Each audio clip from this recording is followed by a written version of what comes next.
that have a lot I of... don't want to dream alone. No, I don't want to dream alone.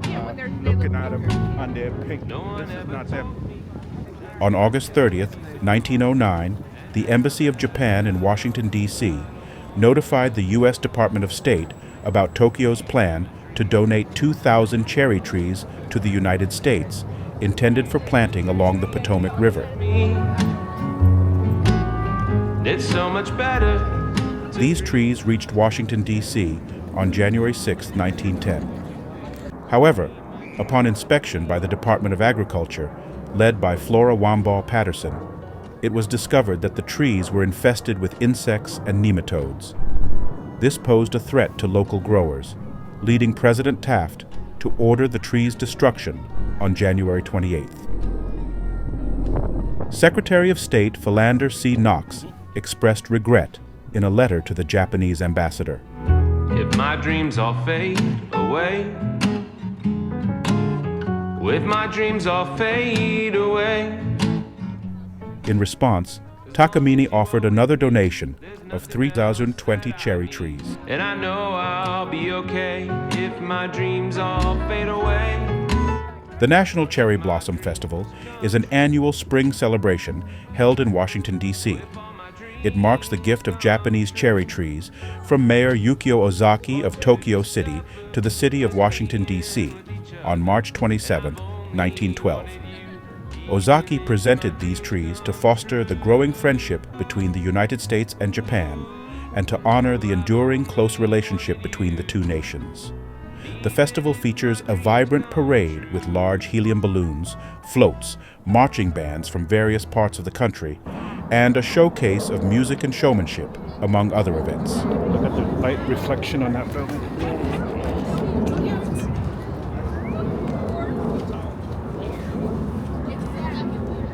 Many of Washington's iconic flowering cherry trees will be cut down because of climate change. Time and rising sea levels have taken a toll on the crumbling seawalls surrounding the Tidal Basin, the reservoir built between the Potomac River and Washington Channel, according to the National Park Service. Over the last century, sea levels in the Washington, D.C. area have risen by more than a foot, according to the National Oceanic and Atmospheric Administration. The National Trust for Historic Preservation named the Tidal Basin as one of the U.S.'s most endangered historic places in 2019. While warming temperatures are causing cherry blossoms all over the world to bloom earlier, rising sea levels are leaving the National Park Service no choice but to cut down more than 150 trees that have lined the waterfront view for more than a century. Portions of the seawalls have settled up to 5 feet, making them vulnerable to the impacts of rising sea levels and poor drainage. Consequently, the seawalls, including the cherry trees marked for removal, are no longer structurally sound, resulting in water flowing over them twice a day during regular tidal conditions. So this section of the seawall is going to be rebuilt in starting this spring. They're going to start rebuilding. You can see they've lost most of the seawall here, and what happens here is the water breaches that seawall and comes up, and that's brackish water, and these blossoms don't like brackish water, so you see some of them are dying out. And that over there is Stumpy, and Stumpy has been getting a lot of the seawater, so he's not doing well. So they're going to be cutting most of these down and rebuilding the seawall here, including Stumpy. That's why you got all those people gathered there. All of a sudden, Stumpy's famous. Among the trees slated for removal, located between the Thomas Jefferson Memorial and Franklin Delano Roosevelt Memorial, is the iconic Stumpy, known for its distressed appearance. This situation highlights the urgent need to address the challenges posed by climate change to preserve both the natural and historical heritage of the area. In 1912, then Tokyo Mayor Yukio Ozaki gifted thousands of Japanese cherry trees to the United States as a gesture of friendship. These trees have since become an enduring symbol of the bond between the two nations. In a tribute to the final bloom of the ailing cherry tree known as Stumpy, a trumpeter from the National Symphony Orchestra performed an elegy on Wednesday.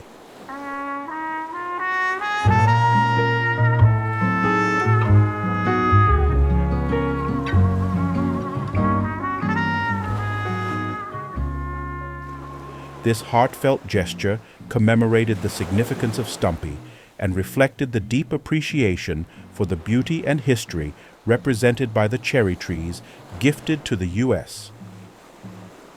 According to the National Park Service, NPS, a rehabilitation project worth $113 million, funded by the Great American Outdoors Act Legacy Restoration Fund, aims to safeguard both the remaining cherry blossoms and nearby memorials within the park.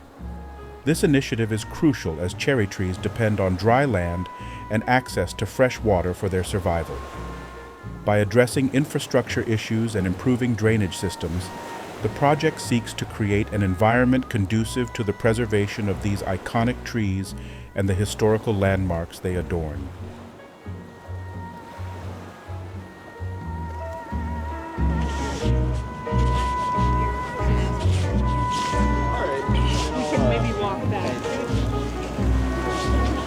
That is Stumpy.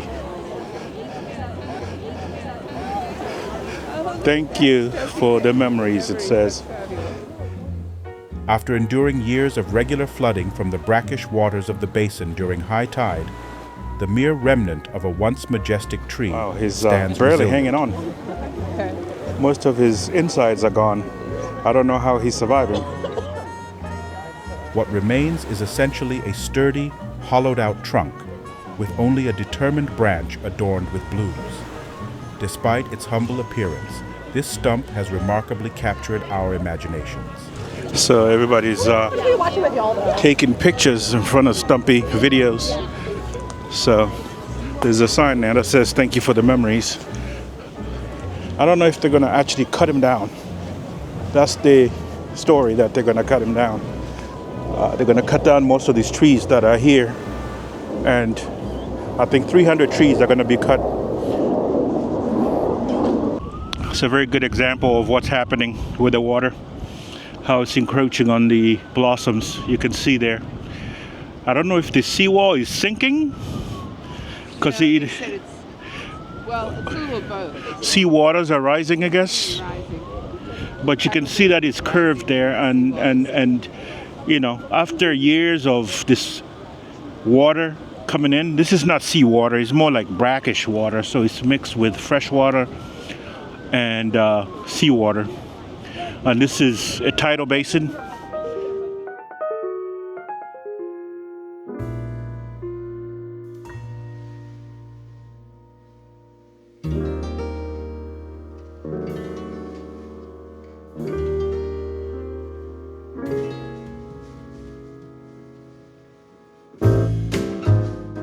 The tidal basin, spanning approximately 107 acres and with a depth of around 10 feet, serves a crucial role in managing the waterways of Washington, D.C. Originally constructed to utilize the tidal movements of the Potomac River, its primary purpose is to flush silt and sediment from the Washington Channel. Fill lands act as barriers between the Washington Channel and the Potomac River, with the former ultimately draining into the Anacostia River near its junction with the Potomac. Twice daily, during high tide, around 250 million U.S. gallons of water flow into the tidal basin through inlet gates, harnessing the natural power of the tides. As the tide shifts, the movement of water attempting to exit through the inlet gates prompts their closure, while the outlet gates on the Washington Channel side open. This controlled flow sweeps away any accumulated silt or sediment within the Washington Channel, ensuring its navigability.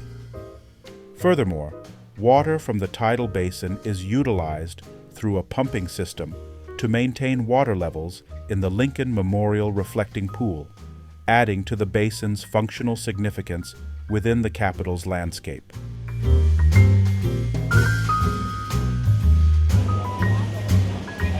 Stumpy's crowd is more important than the actual tree.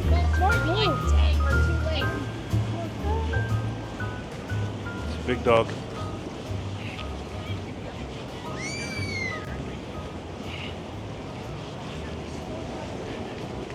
Wow, I've never seen this water this high. Really? Bring down the highway and you go to Addison.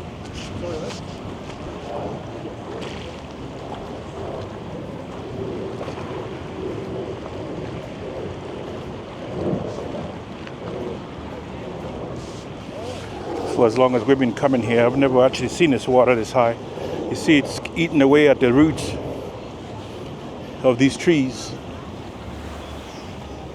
According to the National Park Service, NPS, a rehabilitation project worth $113 million, funded by the Great American Outdoors Act Legacy Restoration Fund, aims to safeguard both the remaining cherry blossoms and nearby memorials within the park. This initiative is crucial as cherry trees depend on dry land and access to fresh water for their survival.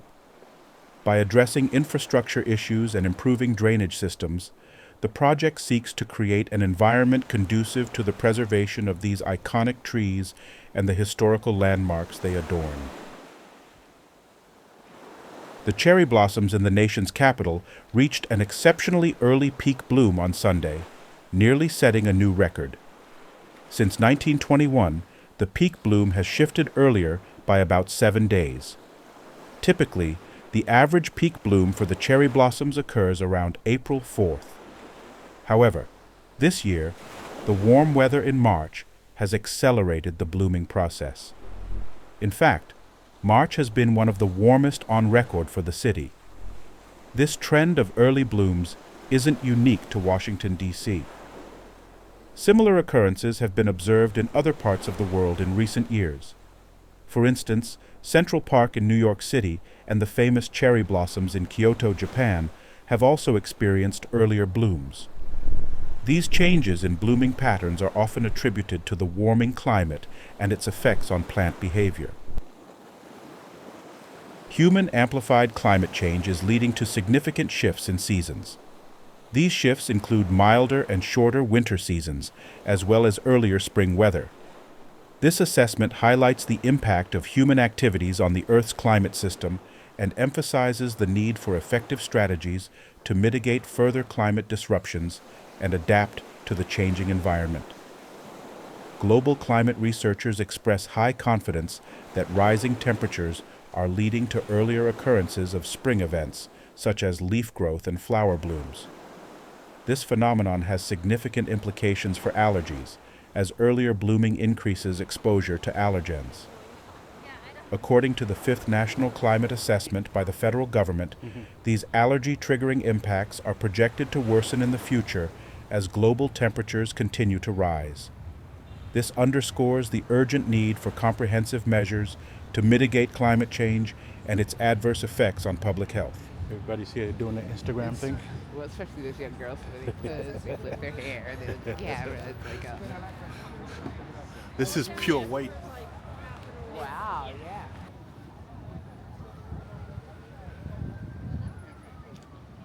Construction is scheduled to commence after the conclusion of the National Cherry Blossom Festival, with work expected to start in late May. The project involves the removal and reconstruction of the existing stone masonry seawalls, incorporating pile-supported platform foundations to prevent settling. Additionally, the seawall height within the tidal basin will be raised to 4.75 feet as part of the upgrades. These measures are aimed at bolstering the resilience of the seawalls and enhancing their ability to withstand the challenges posed by rising sea levels and climate change.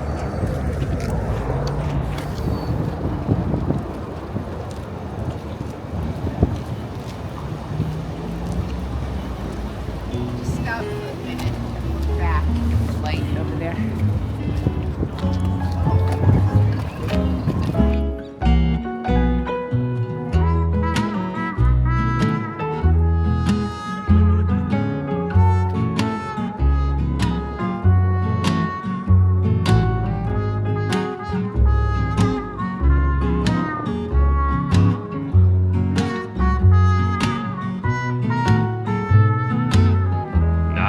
dream alone.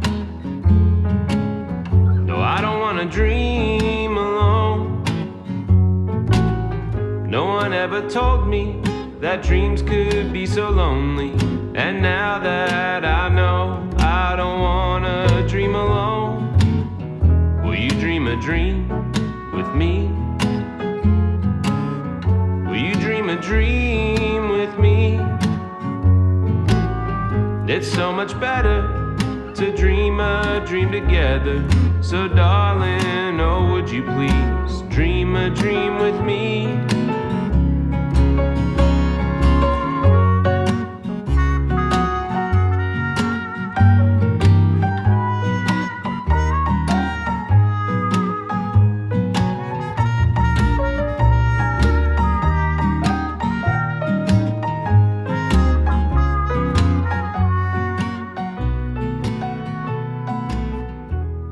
Dreams all fade away. If my dreams all fade away, as long as you are with me, there's nothing else.